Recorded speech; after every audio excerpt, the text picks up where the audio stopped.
Welcome back, everyone, to Planescape Torment. You're here with Randall Lefebvre, otherwise known as DraxxKraven, when we are chilling out with the nameless one and his floating skull pal. Well, I hope he's a pal. If he's a traitor that's been embedded with us since the beginning, it's gonna really suck when that other shoe drops.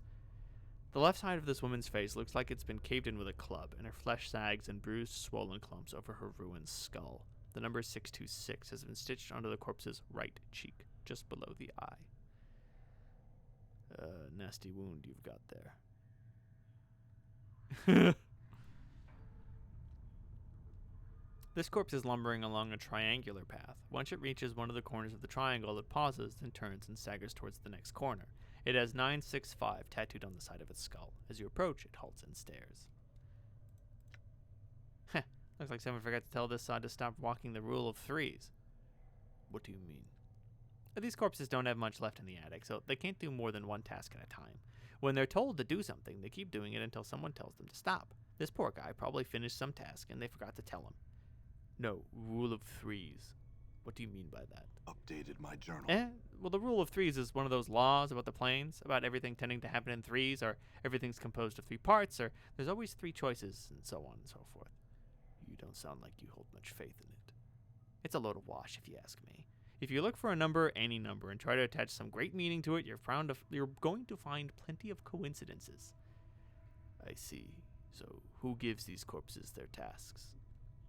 Either one of the caretakers here, or else whatever necromancer raised them out of the dead book. Probably one of the caretakers. They're the ones who need the cheap labor, after all. Understood. I wanted to examine this one a bit more. So, why are you walking in a triangle? Okay. If we want to figure out why it's walking in a triangle, we're going to have to extrapolate it on our own. But I don't think that's going to happen. Damn. The receiving room logbook. This huge logbook lists mortuary procedures in a tight, crabbed script. All shells entering the mortuary are to be delivered to the receiving room and logged with the scribe on duty before being embalmed or cremated. The records are to be checked to determine if the shell is one of the contracted, and if so, do not prepare the shell. Move the shell to one of the preparation rooms, contact the scribe on duty, and notify him that a contracted shell is to be raised. Be certain that a shell is thoroughly stripped of its possessions before being sent to the preparation rooms. The contracted workers are intended for simple manual labor and do not have the capacity to search and strip a shell. The faction is not responsible for any possessions lost or items stolen by collectors who have been brought the shells to the mortuary. The shell's possessions are to be stored in the receiving room until an initiate can be sent to claim them. Please catalog all possessions in the logbook. Following this list is thousands of entries of bodies that have been sent to the receiving room. As you flip through the rest of the book, however, you notice the last page has been removed. Curious.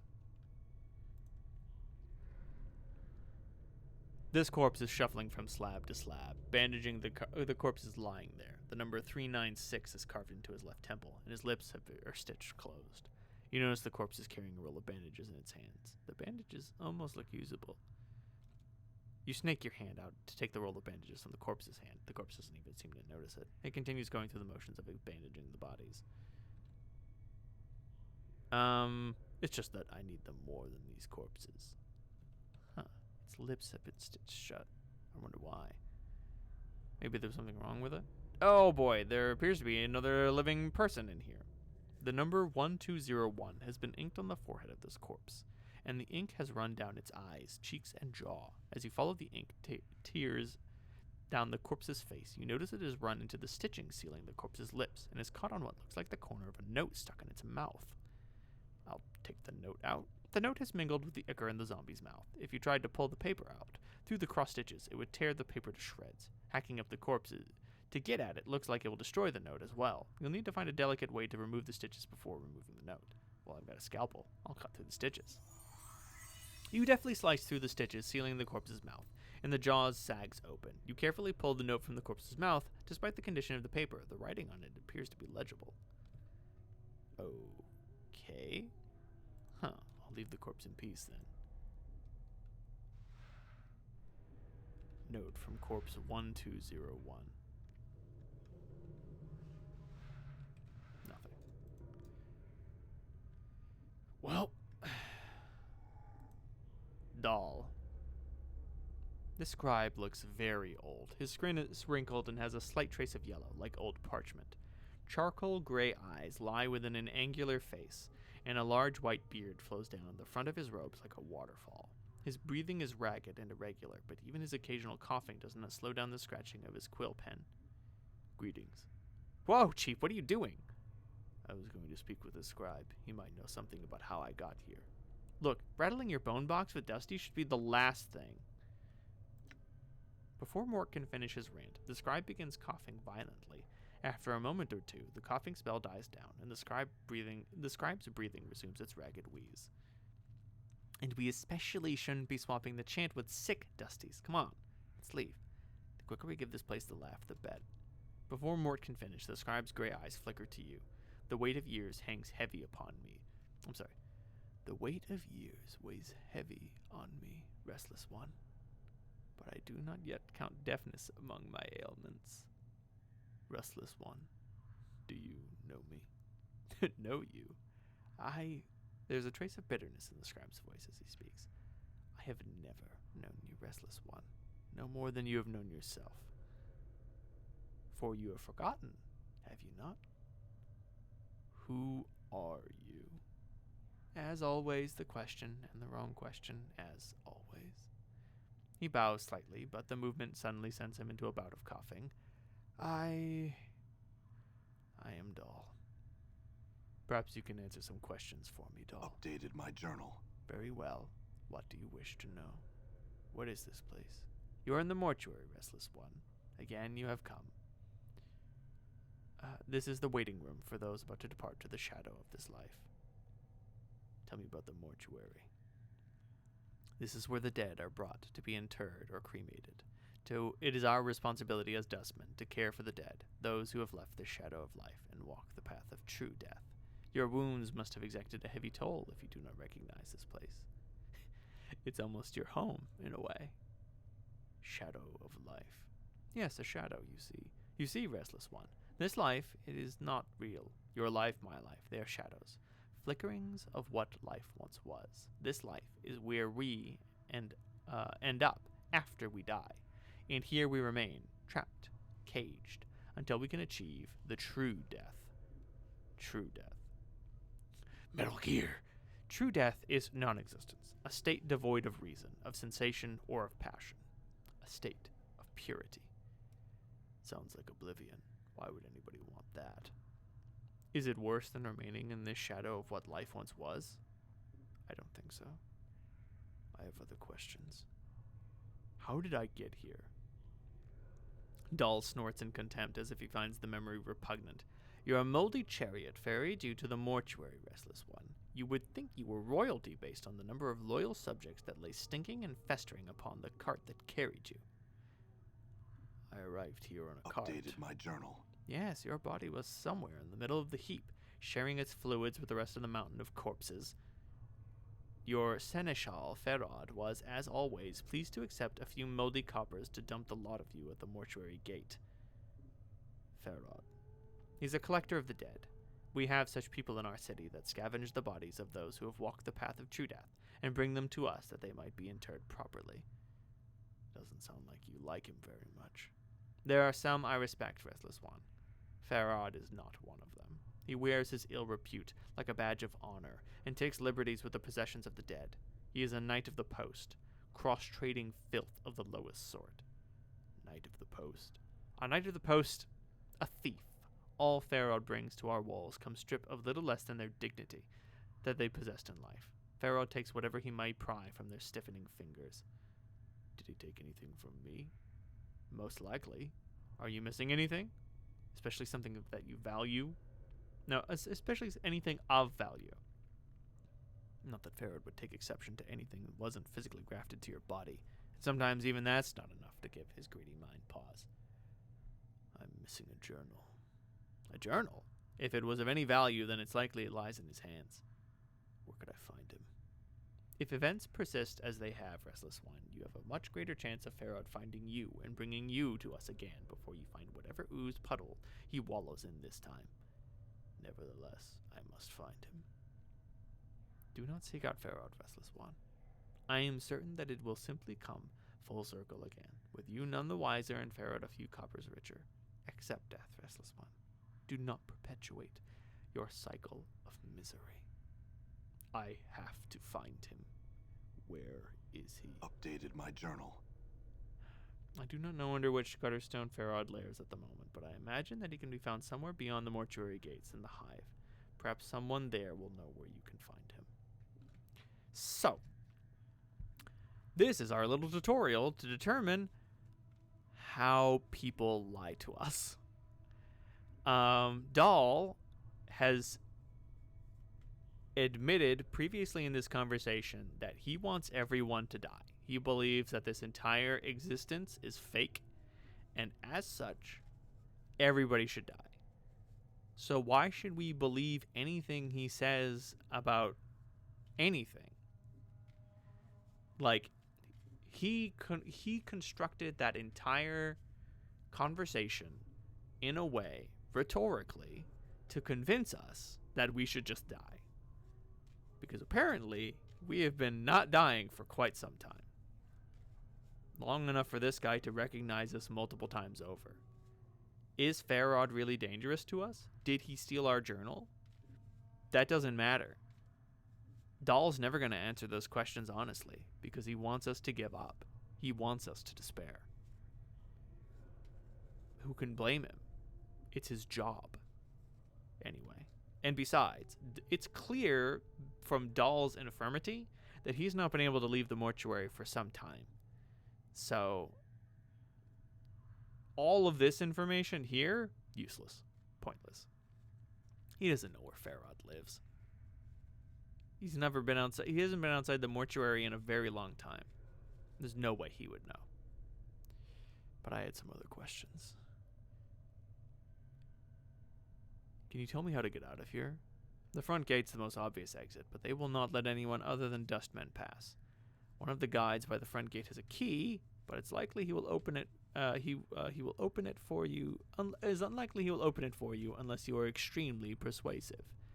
Well, I am pretty persuasive, but there's more than one way in and out of anywhere. Anywhere we are. I'll qualify that more later. Do you know who I am? Updated my journal. I know scant little of you, Restless One. I know a little more of those that have journeyed with you, and who now lie in our keeping. I ask that you no longer ask others to join with you, Restless One. Where you walk, so walks misery. Let your burden be your own. There are others who journeyed with me, and they're here. Updated my journal. Do you not know the woman's corpse interred in the memorial hall below? I had thought that she had traveled with you in the past. Am I mistaken? I know nothing about her. Dahl makes no response. He simply stares at you in silence. Where can I find her? The Northwest Memorial Hall on the floor below us. Check the biers there. Her name should be on one of the memorial plaques. Perhaps that will revive your memory. I don't recall ever traveling with a woman. I can only imagine he feels offended. Just like, you don't remember? Like, what the fuck, man? What do you do here? I am a scribe, a cataloger of all the shells that come to the mortuary. As long as the stream of corpses flows through, I shall remain at my post. You say that I have been here more than once. Wouldn't the other dustmen recognize me? Updated my journal. I am the one that catalogs the shells that come to our halls, Restless One. Only I see the faces of those that lie upon our slabs. The dark of your existence lies safe with me. I had some other questions. You sound ill.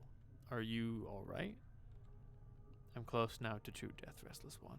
It will not be long before I pass beyond the eternal boundary and find the peace that I have been seeking. I tire of this mortal sphere. The plains hold no more wonders for one such as I. Eternal boundary? The boundary between the shadow of life and true death.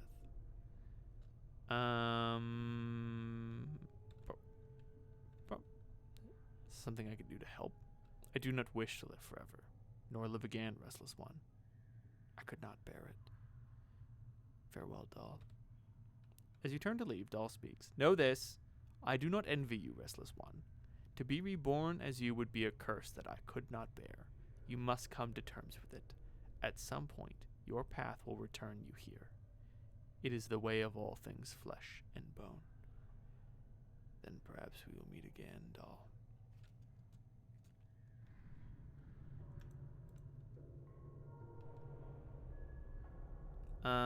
This walking corpse has the numbers 1094 carved into its forehead.